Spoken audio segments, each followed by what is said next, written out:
Você sabe o que é eletroquímica? Eletroquímica é o estudo das reações químicas que produzem corrente elétrica ou o contrário. Uma corrente elétrica pode gerar uma reação química ou uma reação química pode gerar uma corrente elétrica. Em casa, na escola, no trabalho, sempre acionamos diversos aparelhos em um simples toque de um botão. Acendemos lâmpadas, ligamos o rádio, televisão, computador, aparelho de ar-condicionado, geradores e inclusive micro-ondas. Então, tudo isso em nossas casas, a gente tem conforto, né? Isso gera conforto e isso acontece graças à eletricidade. Então, assim, hoje nós sabemos que é um fluxo, né? Então, é um movimento ordenado de elétrons, né, que transitam pelo fio. E esse fluxo, ele pode ser realizado, né, a questão do trabalho, né? Ele tem um certo trabalho, como acender a lâmpada, movimentar motores, entre outras coisas, né? E como a gente pode produzir a corrente elétrica, né? Então, assim, nós temos dois tipos de corrente elétrica. Melhor dizendo, temos dois processos principais, né?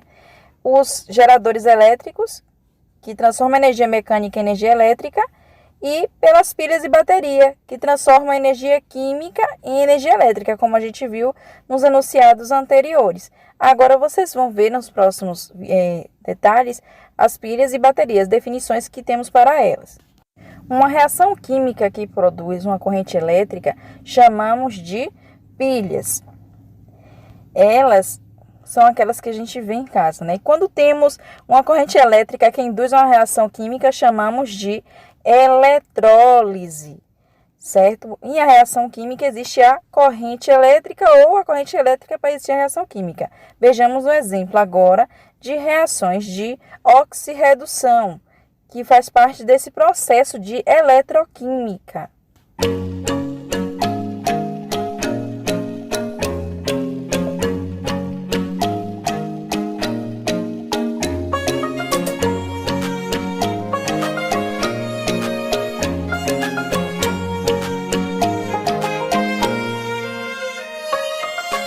Sabemos, o elemento sódio e cloro são substâncias simples, então logo nos reagentes você pode ver que ele tem o NOx zero. E depois, no nosso produto, nós temos o NOx alterado, então ocorre a oxidação, que temos o agente redutor, e temos a redução, que nós vamos ter o agente oxidante. Então, assim, nessa situação, a gente pode perceber que o sódio ele doou elétrons para o cloro, né? Então, ele apresenta uma baixa eletronegatividade e baixa energia de ionização. O cloro ele tem uma alta afinidade eletrônica e uma alta eletronegatividade. Nós sabemos disso através mesmo da própria tabela, né? Então, a oxidação é a perda de elétrons e a redução é o ganho de elétrons, certo? Precisamos lembrar disso. Oxidação da maçã. Ao cortarmos a maçã, são liberados compostos dentro das células que interagem com o oxigênio do ar, num processo chamado de oxidação, e as deixam marrom. Essa enzima é chamada de polifenol. Então, o contato com o oxigênio faz com que ocorra essa oxidação. É um processo bioquímico, certo? Mas a gente traz como um exemplo para que vocês consigam analisar como ocorre o processo de oxidação. Então, existe um agente oxidante e existe um agente redutor, certo? Então, sempre vai ter essa troca de elétrons, existe essa reação, mas deixando claro que esse é um processo bioquímico. Por que nós relacionamos a maçã com a oxidação que a gente fala em eletrônica? Por que nós escolhemos a maçã? Porque fica mais fácil fazer essa relação entre, por exemplo, uma reação que ocorre no nosso cotidiano, por exemplo, a ferrugem que ocorre em um portão de ferro, por exemplo.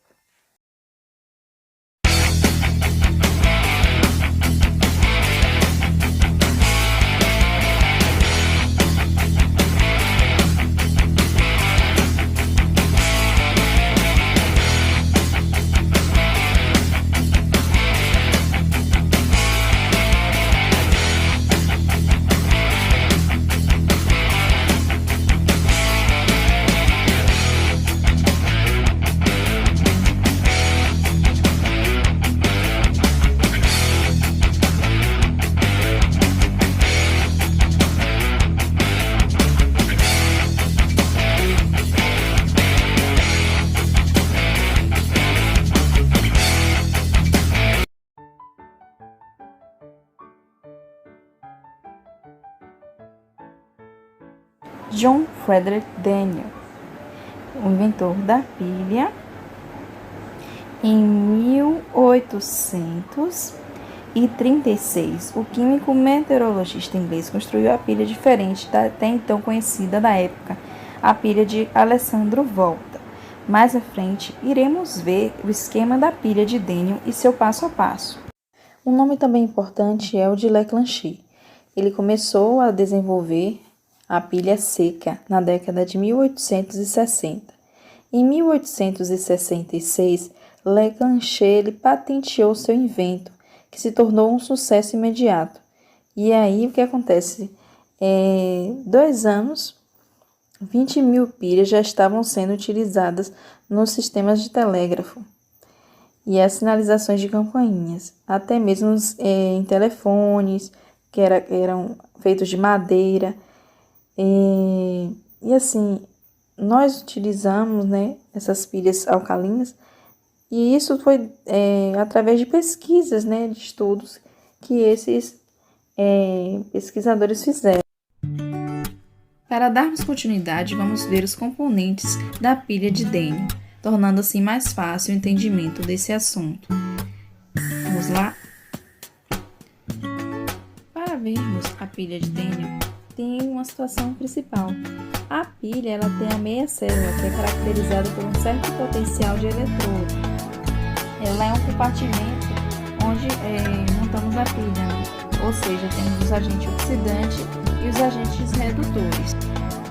Na nossa meia célula, nós temos o zinco e o cobre como eletrodos, temos ânodo e cátodo, e com isso temos essa reação de oxirredução.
Observando o esquema, podemos perceber, né, as seguintes informações. O ânodo ele é negativo, né, está representado pelo zinco. O cátodo positivo, representado pelo cobre. Né, vocês podem estar observando a ilustração. Temos a solução aquosa entre as duas células. A ponte salina, ela faz parte da pilha de Daniel e ela é constituída normalmente por um tubo de vidro em formato de U, preenchido com uma solução aquosa concentrada de um sal bastante solúvel e geralmente, por exemplo, o cloreto.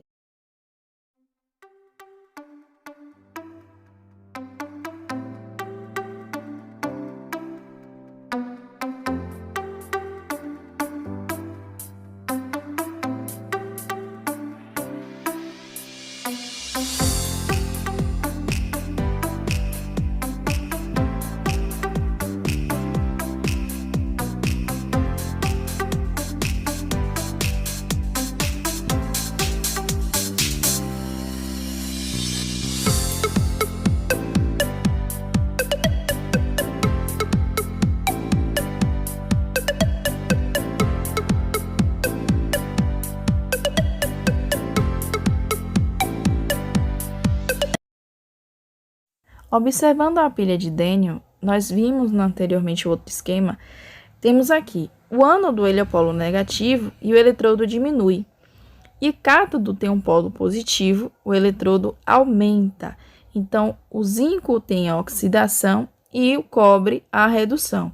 Então, temos aí a equação global, vocês podem estar analisando.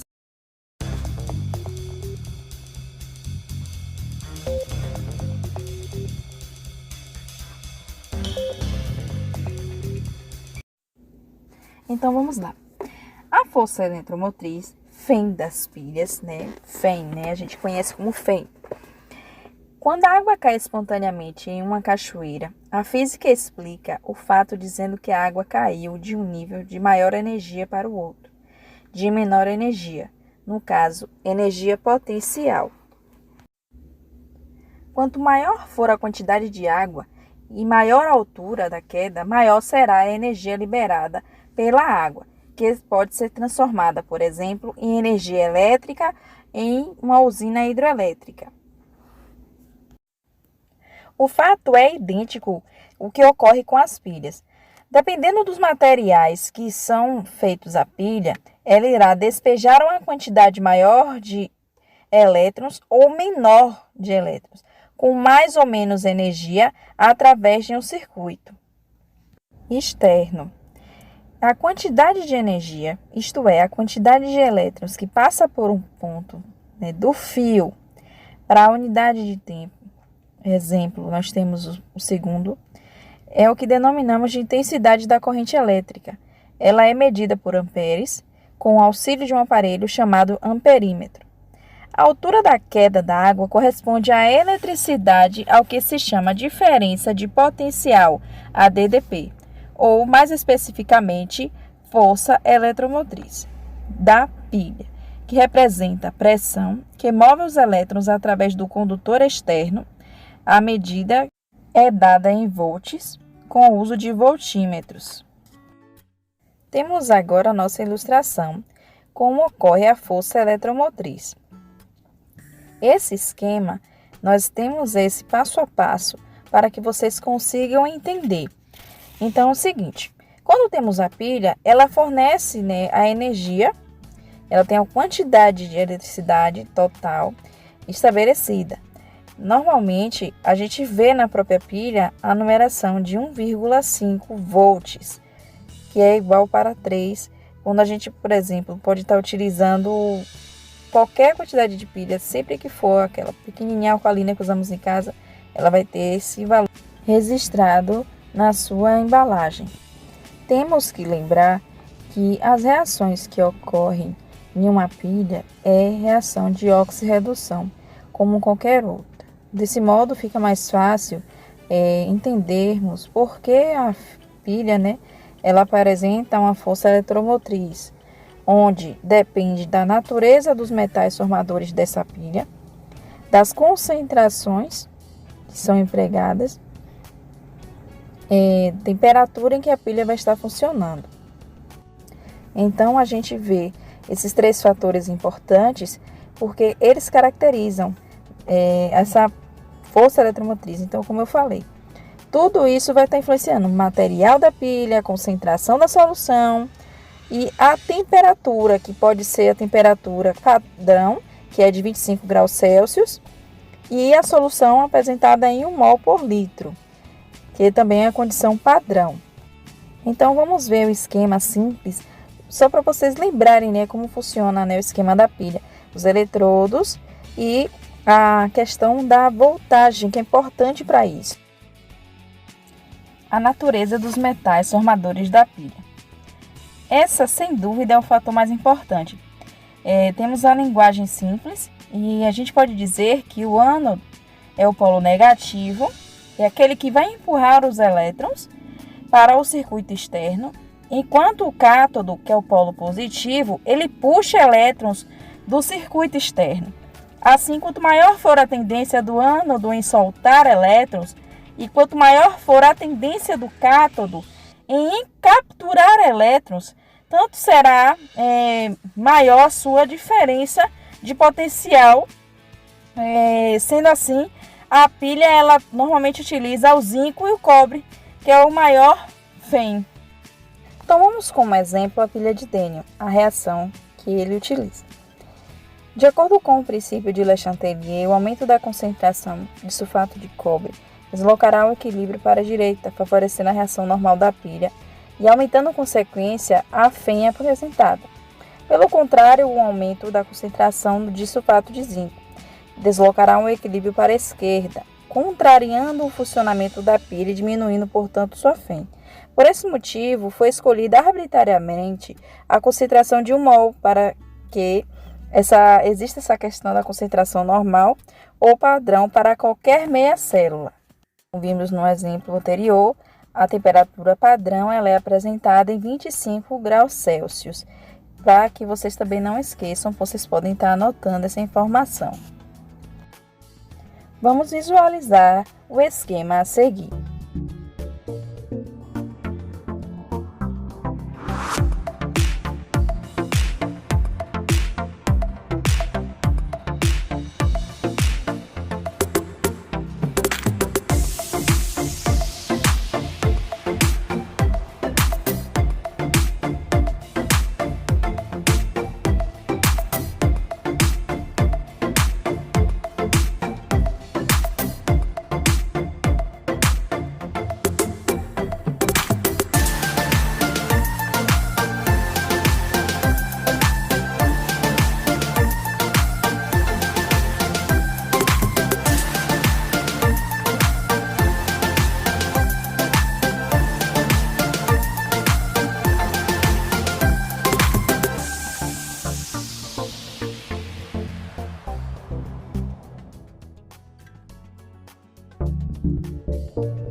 Eletrodo padrão de hidrogênio. Lembre-se que é impossível medir os valores absolutos de altitudes, potenciais elétricos, energias potenciais, e isso nos obriga a fazer medidas em relação a um padrão arbitrário, né? Foi o que eu tinha mencionado anteriormente. Como assim? Temos o nível do mar, considerado como altitude zero, é um exemplo, né? Então, assim, analogamente, é impossível medir um potencial absoluto. Então, um eletrodo metálico ele não vai ter esse potencial absoluto. Sendo assim, a gente tem como uma importância, né, o padrão. E atribui a esse padrão um determinado valor. No caso de medidas eletroquímicas, o padrão escolhido foi o denominado padrão, eletrodo padrão, ou também chamado eletrodo normal, que é o de hidrogênio. E por que o de hidrogênio? Porque o H+, né, o cátion, ele é mais comum em soluções aquosas, já que ele se forma pela dissociação em água. Então, na prática, usa-se a placa de platina esponjosa, que tem a propriedade de reter o gás hidrogênio. Desse modo, forma-se uma película de H2 sobre a platina, e isso podemos dizer que o eletrodo é realmente de hidrogênio, funcionando a platina apenas como suporte inerte. Vocês vão ver nesse exemplo aqui.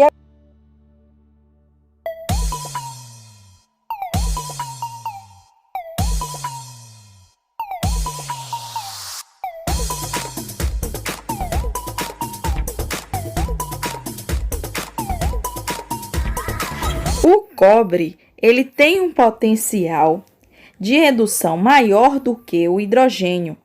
Então, ele é reduzido, né? Ocorre redução.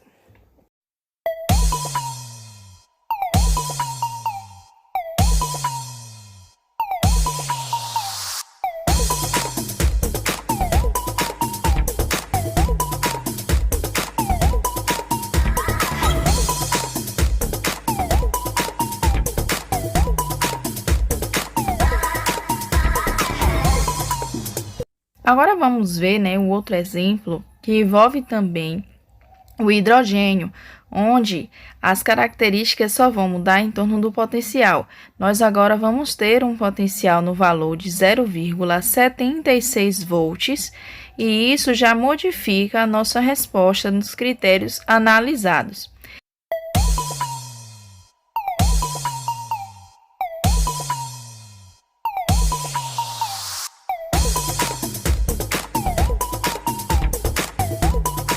Como vocês podem ver no esquema, o zinco ele tem um potencial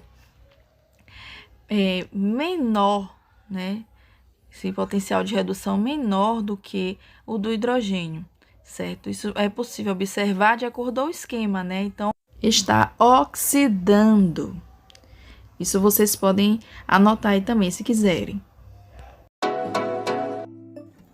Eletrólise. Eletrólise é a reação de oxirredução provocada pela corrente elétrica. A eletrólise tem muitas aplicações práticas, entre elas as mais importantes como a produção de metais, como sódio, potássio, alumínio, de não metais como cloreto, fluoreto, e de outras substâncias úteis como hidróxido de sódio, e a decomposição de finas películas de metais sobre peças metálicas ou plásticas. Para entendermos a questão da eletroquímica, veremos um esquema, né, um exemplo, que vocês poderão estar observando as reações de eletrólise. Por exemplo, nessa primeira reação, nós temos a reação do sódio com cloro, formando o cloreto de sódio. Essa reação é uma reação espontânea. Ela é uma reação extremamente fácil e violenta, porque ela permite que o sódio, né, e o cloro atinjam a configuração eletrônica estável. Como vocês podem visualizar, o sódio ele doa um elétron para o cloro fica com 8 elétrons na sua última camada e o sódio também, né, porque a partir do momento que ele doa, ele também se estabiliza.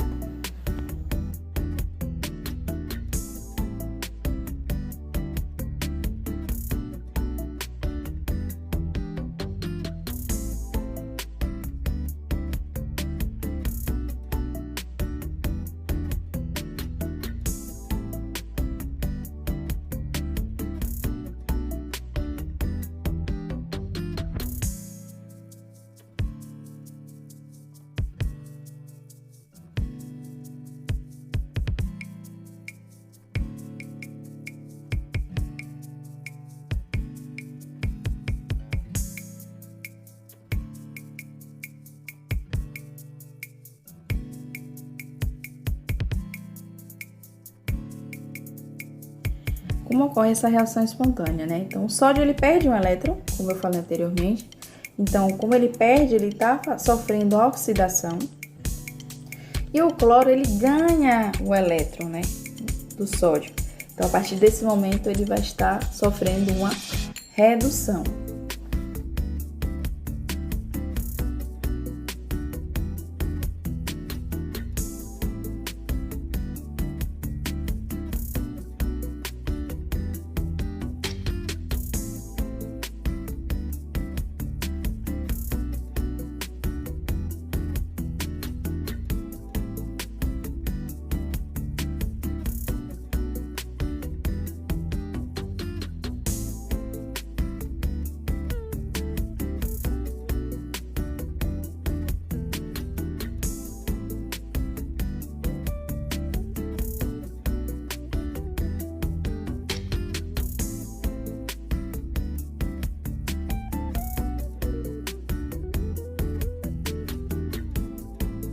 A espontaneidade dessa reação a gente pode obter também através do cálculo da SOFEM com auxílio da tabela de potenciais padrão de eletrodo, que a gente viu também em outros vídeos. E nesse caso, aí temos o potencial de 4,07 volts. Então, quando a gente faz a reação inversa, ela não é espontânea, certo? Então, a partir do momento que ela não é espontânea, ela vai depender de uma corrente elétrica, de um estímulo para que ela se realize. Essa reação inversa, ela só irá ocorrer à força. Então, gastando energia para arrancar um elétron do cloro e levá-lo de volta para o sódio. Isso significa forçar o elétron a subir na tabela de potencial. Então, o que acontece? Desde que o cloro vá até o sódio, é evidente que vai exigir, né, uma voltagem superior àquele 4,07 volts que a gente viu na ilustração anterior. Vocês podem estar observando, né, esse esquema através da ilustração aí. O sódio metálico, a reação de cloro, né, formação do cloreto de sódio e o cloro. Então, eu tenho aí a eletrólise, o valor que eu vou ter realmente para calcular vai ser 4,07 volts. Então, assim, é uma observação importante, porque em empíreas a gente sabe que vai ser uma reação espontânea. Já na eletrólise, a gente vai ser forçado a fazer essa reação, né? Então, ela vai ter que ter alguma fonte de energia para que ela realmente aconteça.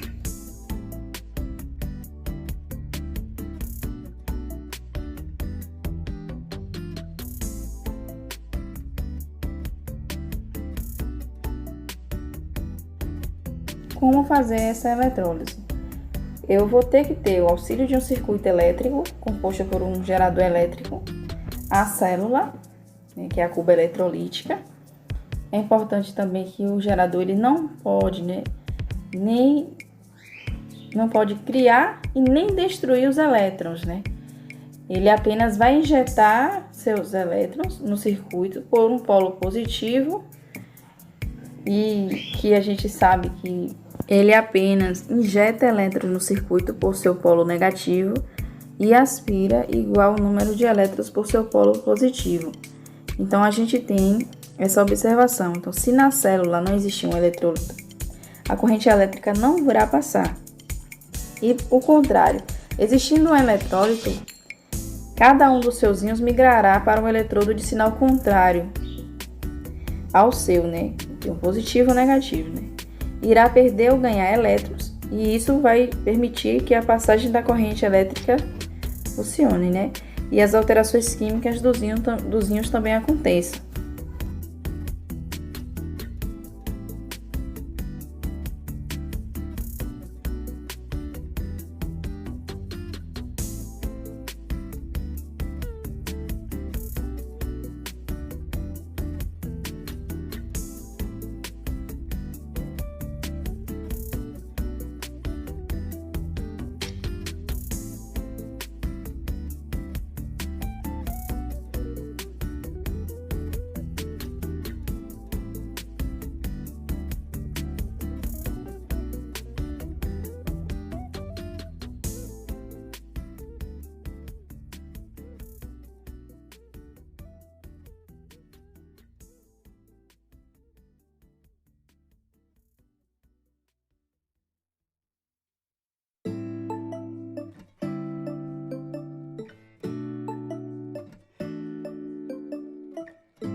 Para que essa eletrólise ela aconteça, é importante que a gente saiba que a corrente elétrica ela tem que ser contínua e a voltagem ela tem que ser suficiente para provocar a eletrólise, que os íons tenham liberdade de movimento, né, seja por fusão, que é a eletrólise ígnea, ou seja pela dissolução em solvente ionizante, que é o caso da eletrólise de solução ou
Eletrólise ígnea, no latim ígneos, ardente, inflamado, é feita a substância iônica na fase líquida fundida, logo na ausência de água.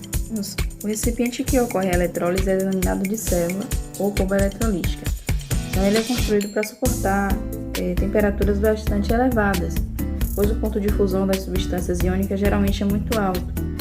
Então, assim, elas são adaptadas com 2 eletrodos inertes, feitos de material condutor, normalmente é grafita ou platina.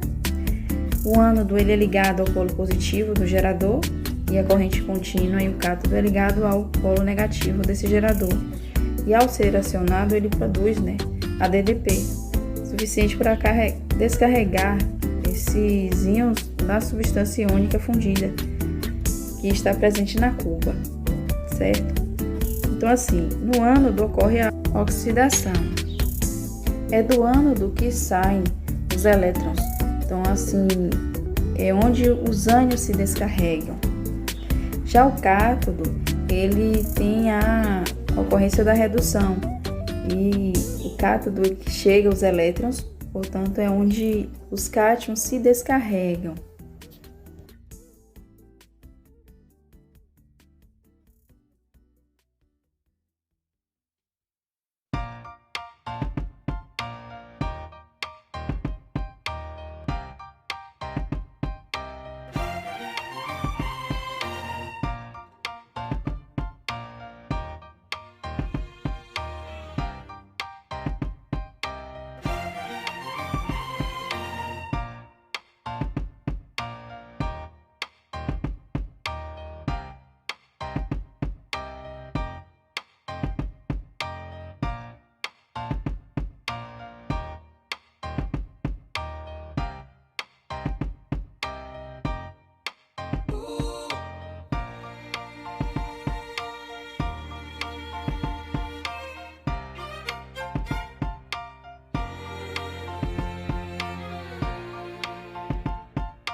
Neste exemplo, nós temos o sódio e o cloro, e dentro dessa célula, o que acontece? Ocorre uma inversão dos sinais, como foi citado. Então, o cloro ele vai estar interagindo com um eletrodo e o outro com o sódio. Então, o que acontece? O polo negativo, a gente sabe que vai ser o cátodo. Então, nessa semi-reação, ela vai ter uma redução.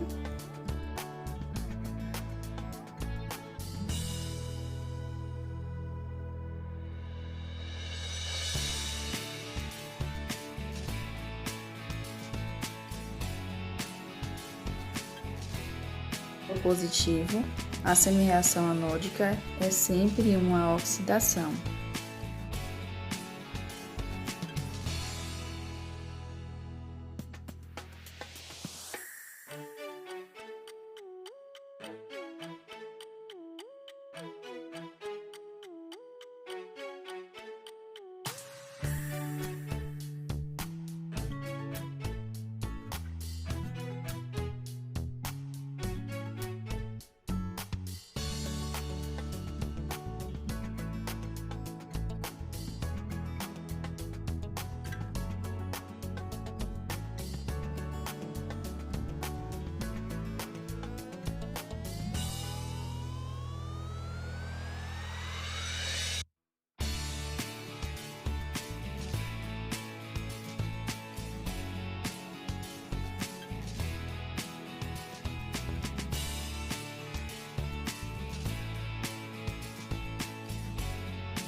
Agora vamos analisar um esquema para facilitar nossos estudos e não confundir.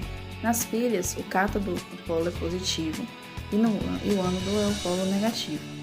Na eletrólise, o polo negativo é o cátodo e o positivo é o ânodo.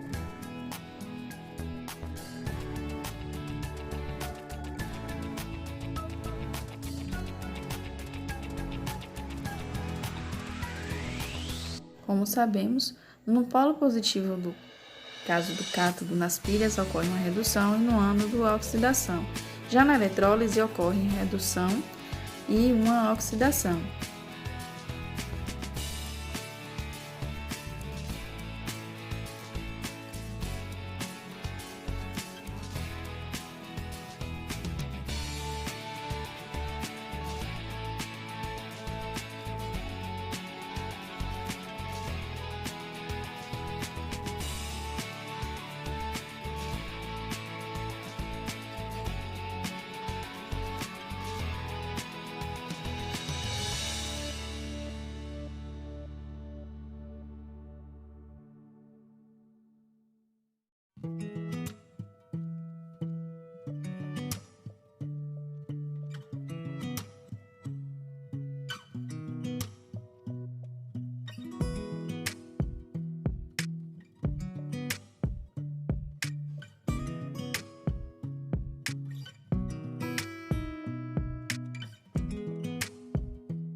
Vamos agora o exemplo da eletrólise do NaCl, que é o cloreto de sódio em solução aquosa. Nós temos as dissociações iniciais, temos ali embaixo o polo negativo, que é a redução catódica, e no finalzinho ali a reação global.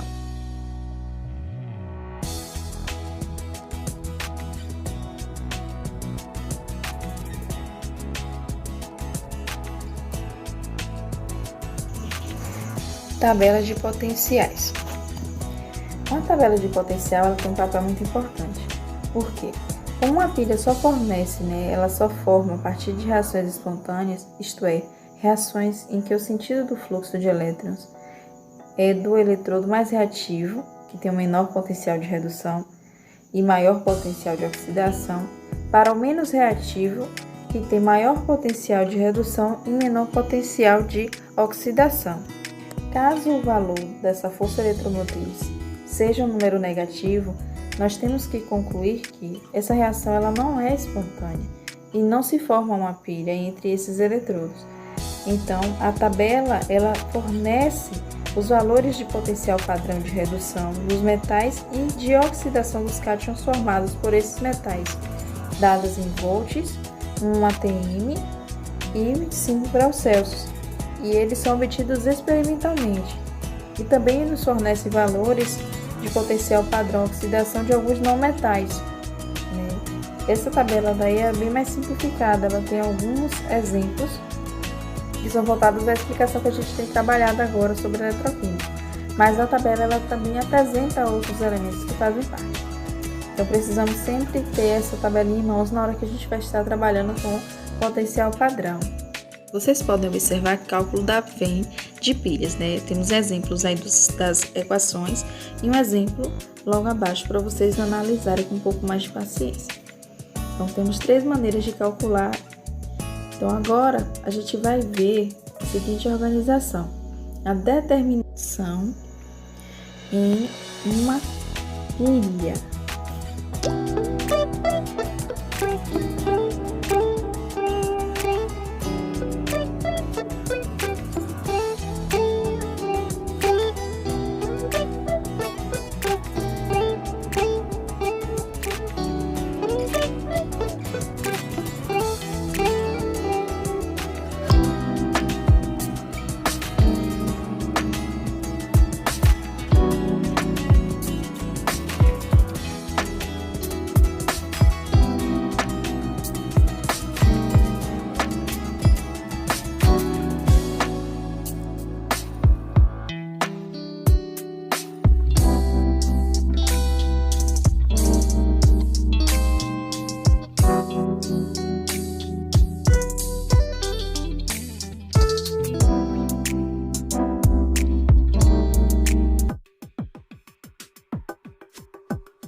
Agora iremos ver alguns exemplos de espontaneidade de oxirredução.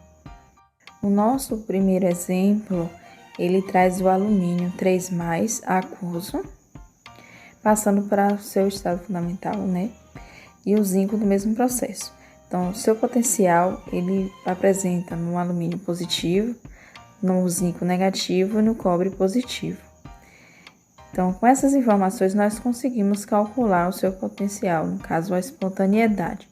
Então, a primeira equação, ela vai envolver o zinco e o alumínio, cobre e zinco, e alumínio e cobre. Vocês podem observar a ilustração aí. De acordo com como é demonstrado a equação, nós podemos nos basear e realizar as deduções. Então, como exemplo, nós iremos responder a primeira equação, que vai ser a cobre mais o zinco. Nós pegamos os dados que estão sendo fornecidos no exemplo, que, por exemplo, no cobre eu tenho menos 0,34 e mais 76, vai dar 1,10 volts. E no caso do alumínio e do zinco, também substituímos os valores que são nos fornecidos. Lembrando que o valor inverte, certo? Vocês podem observar que o sinal modifica na hora que a gente vai realizar o cálculo. E, se possível, sempre prestar atenção no jogo de sinal.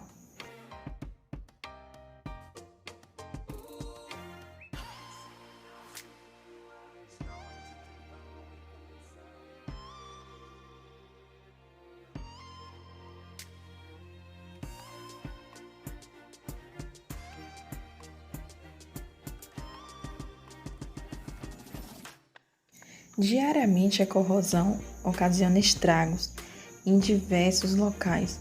Muitas vezes a gente não consegue enxergar, né? Temos edifícios, navios, veículos que sofrem com a questão da corrosão. Por que ocorre a formação de ferrugem? A corrosão ela é sempre uma deterioração dos metais provocada por um processo químico, né? Ou eletroquímico, que é o que a gente está estudando. E a gente chama isso de reações de oxirredução. A gente viu nos slides anteriores e aulas anteriores. Mas por que o ferro enferruja? O ferro ele enferruja porque o que acontece? Ele tem uma diferença de potencial, é a DDP, né? Entre um ponto e outro do objeto, por exemplo. Ele tem uma situação parecida com esse esquema aí, ó. Então, eu tenho aí uma placa de ferro, né? Um pedaço de ferro. E aí, acontece de que vem uma porção de água em cima dessa placa de ferro. Esse processo começar uma etapa de oxirredução.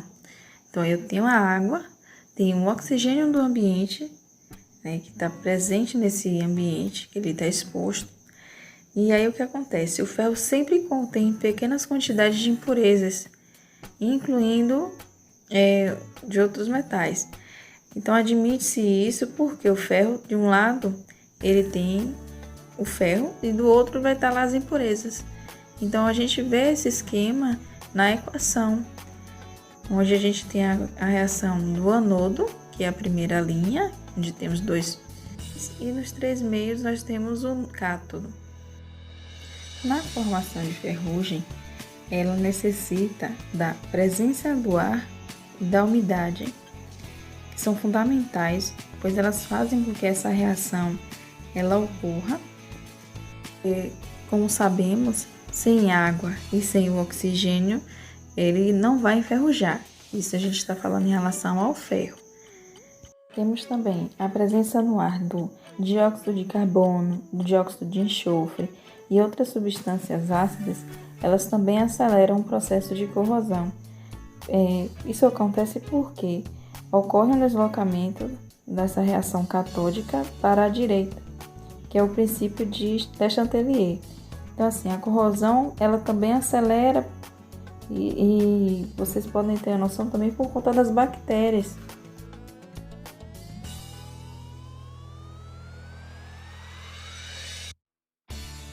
porque as bactérias elas tornam o meio ácido.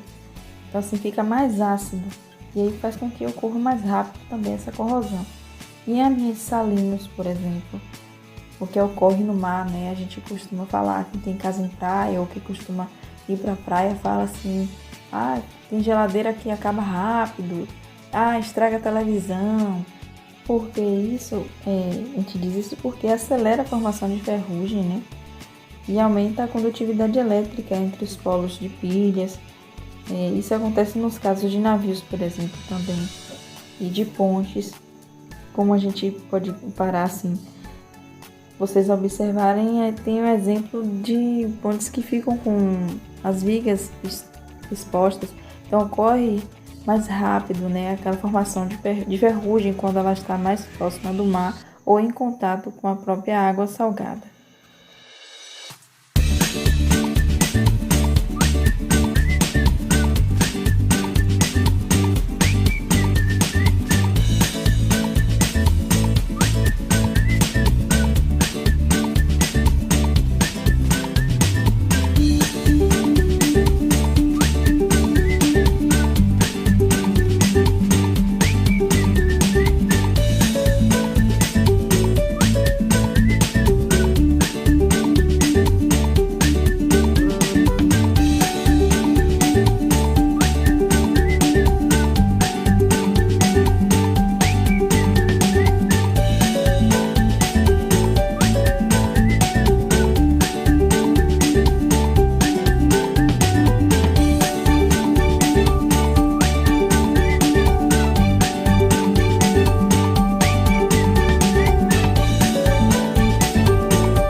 Devemos realizar o descarte correto das baterias e pilhas, pois nosso meio ambiente não pode ser degradado por conta desses materiais. Será que se colocarmos uma pilha na geladeira, ela volta a funcionar? Na realidade, essa é uma questão em que a gente vê as condições da geladeira e a temperatura é baixa, então favorece a solubilidade da amônia que está na pasta interna, liberando a barra de grafita e permitindo novamente o fluxo de elétrons. Então, com isso, a pilha pode voltar a funcionar. Até mesmo a pilha estando nova, ela parada, né, sem estar em uso, ela também está sofrendo perda de carga, pois seus componentes químicos internos eles ainda estão interagindo e dissipando carga armazenada. Então, sob baixa temperatura, essa condição, né, essa reação química ela é reduzida. Por isso, armazenar pilhas na geladeira pode fazê-las durar mais.